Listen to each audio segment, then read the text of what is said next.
China has conducted joint naval and air combat drills around the disputed Scarborough Shoal in the South China Sea. Now, the exercises, they were announced by the People's Liberation Army Southern Theatre Command on Saturday. Beijing said that the drills were aimed at testing combat readiness and defending its maritime rights.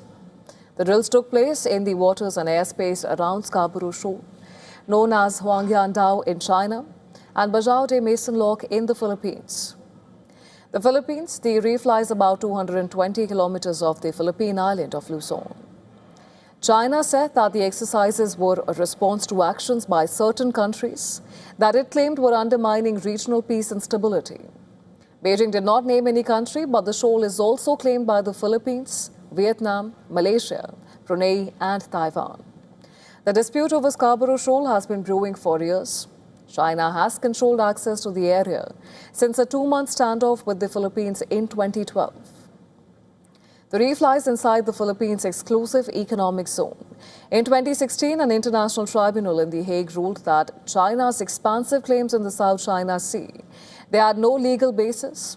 Beijing rejected the verdict and continued to assert sovereignty over the area.